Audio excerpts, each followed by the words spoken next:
Hi, little sister. Leia's voice was bright and confident. That always meant one thing. She'd been up to her old tricks again. I spent your entire credit card limit, but don't worry. Mom and Dad said you'd understand. I just bought my dream house. I was silent.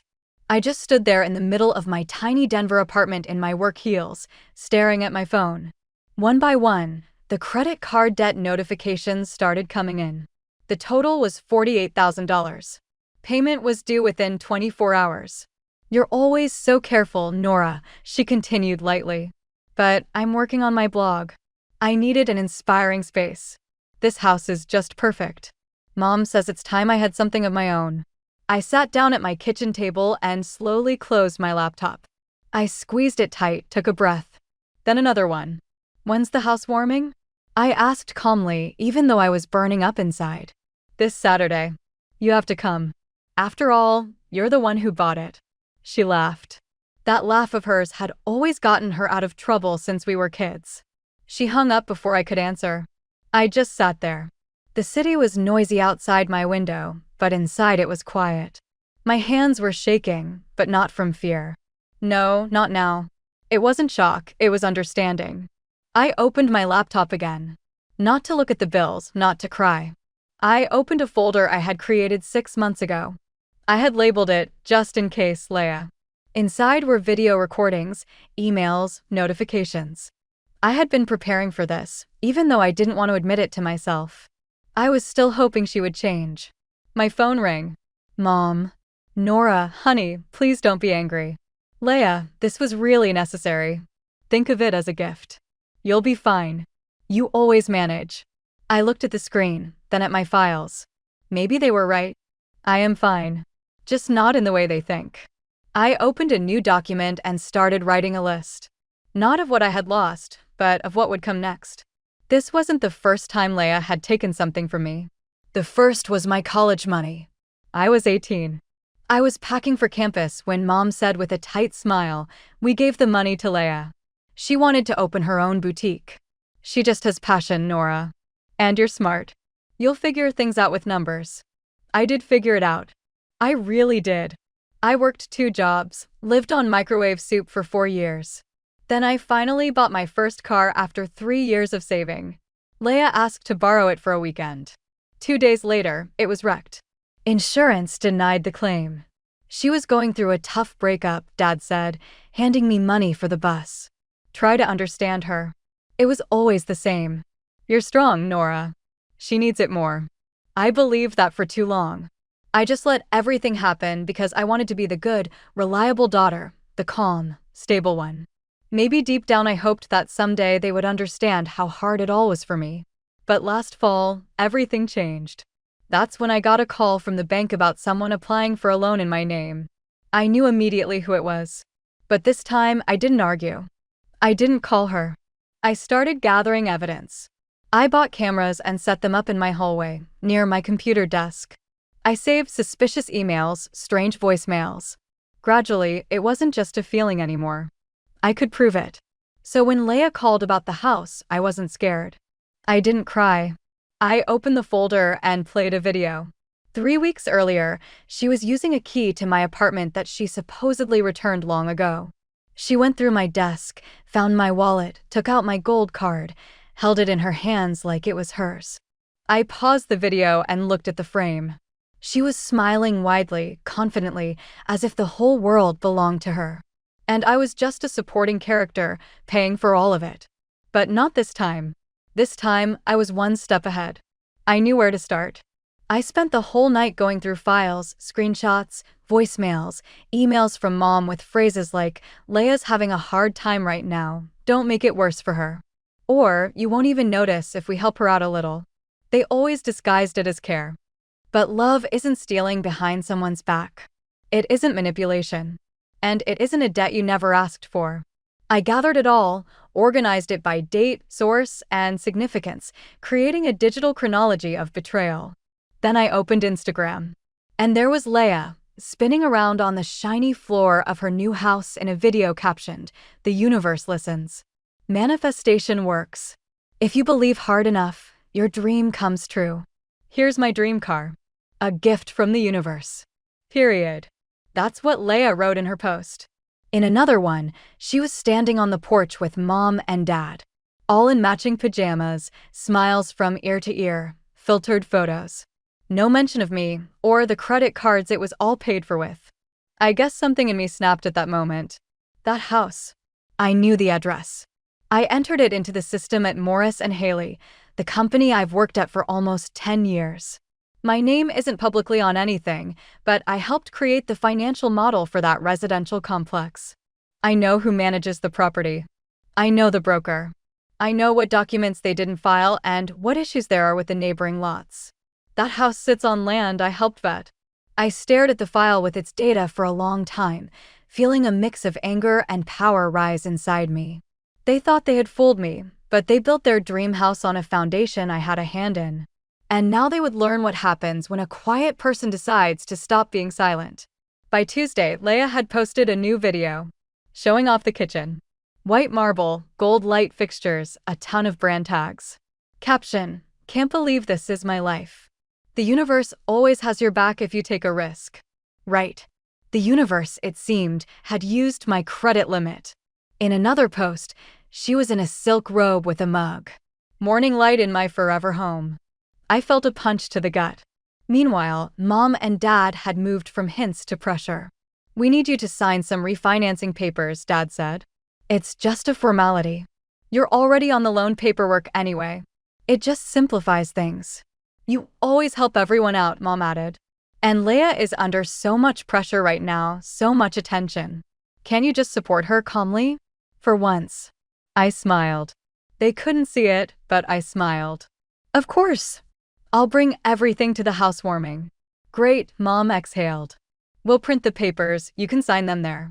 They had no idea what I was really going to bring. On Wednesday, I met with a real estate lawyer. On Thursday, with the compliance department at my firm to discuss the developer connections. By Friday, I had a complete dossier. Verified documents, color printouts from the security cameras, a statement from the property manager clearly stating the buyer's name and the source of the funds. I put everything in a thick envelope and carefully placed it in my work bag. Let them celebrate their imagined victory. Let them drink champagne to lies. I would show up on time too, polite, with a smile. But not to celebrate. To take back what was mine. The driveway was packed with SUVs and expensive cars. Someone immediately handed me a mimosa before I even got in the door. Inside, it smelled like fresh paint and expensive candles.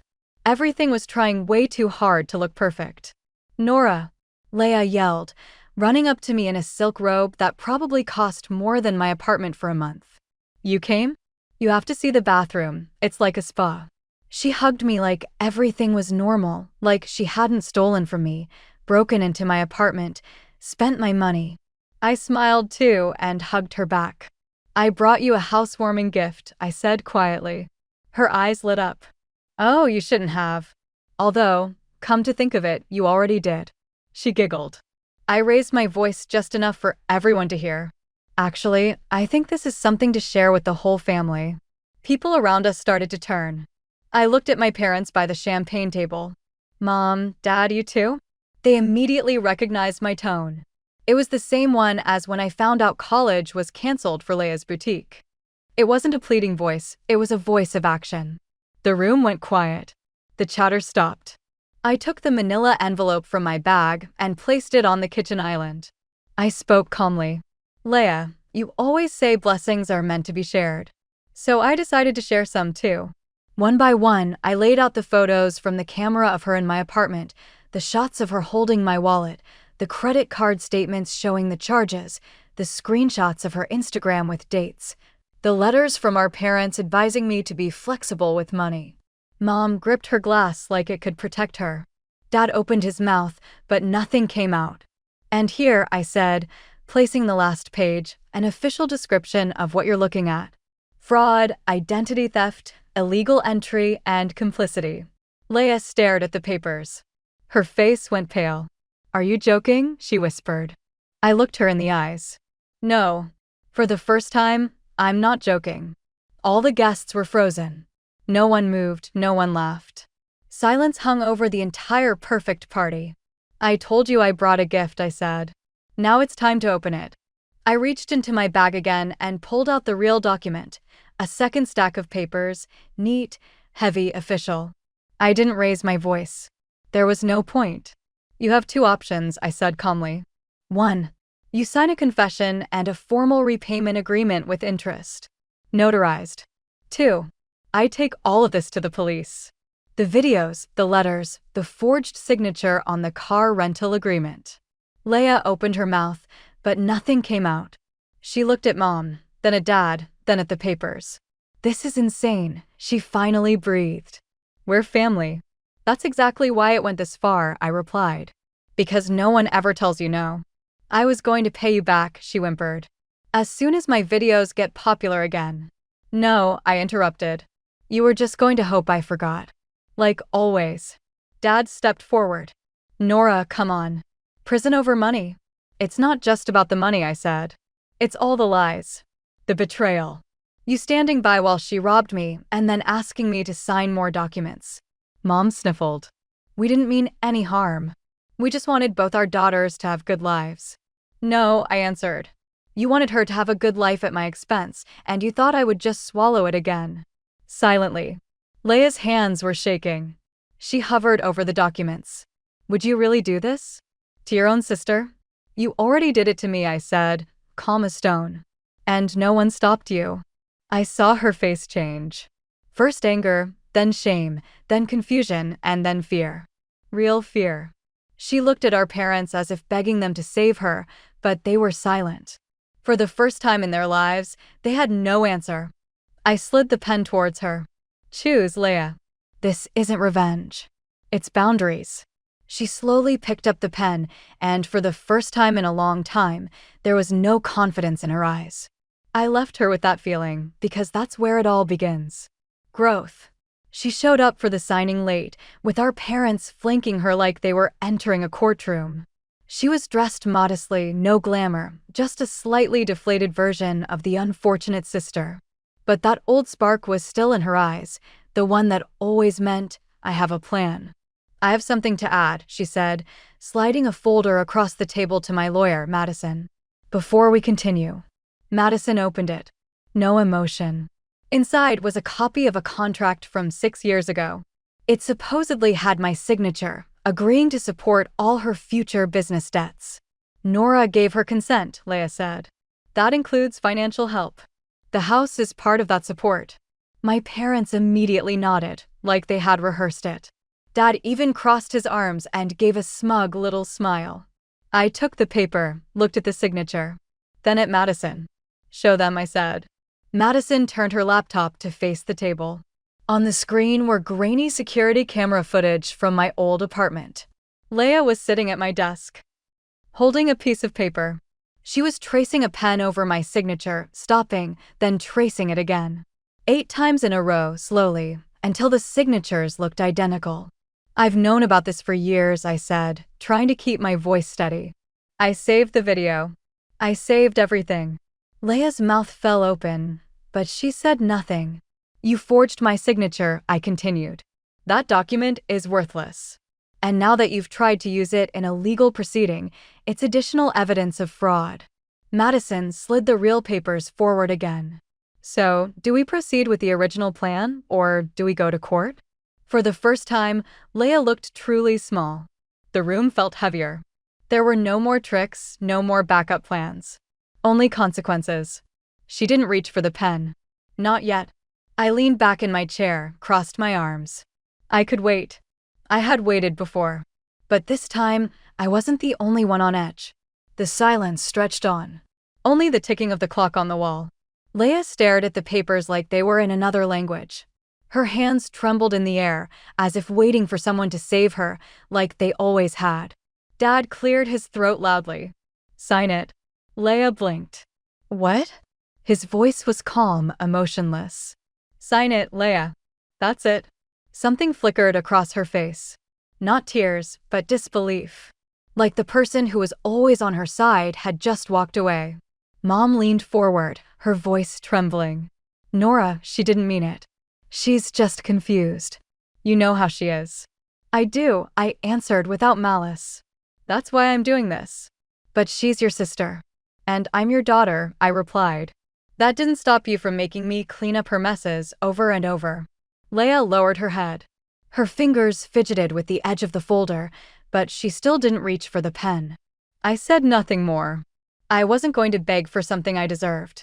Dad walked over, picked up the pen, and dropped it in front of her. Enough, he said. His voice was that of a parent tired of childish games. Leah's signature was messy, almost angry, but it was real. No pretense, no flourishes. Just her name. Vulnerable. Real. Madison notarized everything. I watched as each page became official, binding, non-refundable. Mom wiped away tears, but no one hugged her. Dad stood with his arms crossed, staring at the floor. I carefully gathered the documents into a new envelope and stood up. No drama, no goodbyes. Just silence and finality. It was done. Over.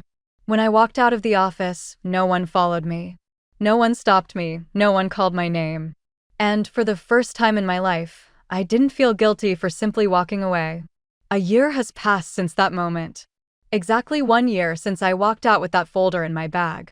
And all the pressure, all the expectations from my family, just seemed to disappear. It became easier to breathe. Leah didn't go to jail. I didn't press charges. She signed the repayment agreement. Unexpectedly, she started paying. Every month. On time, without delays, without excuses. Just a quiet transfer from her account to mine. She has a real job now. She works as a marketer at a small firm. Not glamorous, not flashy, but steady. Her Instagram changed, too. No more yacht selfies and fake wisdom. Now it's a coffee mug next to a laptop. Captions like "a budget is self-respect" or "financial literacy heals." Sometimes I look at her posts and wonder if it's all real. But then I remember, even if she's faking it, at least she's faking it in the right direction. Dad called a couple of months ago. Not to make excuses, just to say he was sorry, that he'd started seeing a therapist. Maybe they both failed us, just in different ways. It wasn't everything, but it was something. Mom hasn't called, but she left a voicemail last week. Her voice sounded tired, not from resentment, but from realization. You were right, Nora, she said. She needed to fall on her own, and we never let her. And now we're paying for it. I saved the message but haven't replied. Sometimes I think about what would have happened if I had stayed silent again. If I had signed those papers. If I had swallowed it all again for the sake of family peace.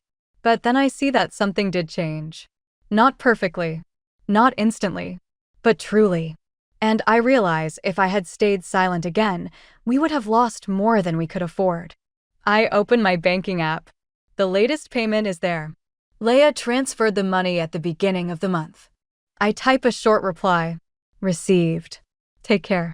And close the screen. It's not forgiveness, but it's enough to move forward. We sold the house in the spring, right when the tulips were blooming.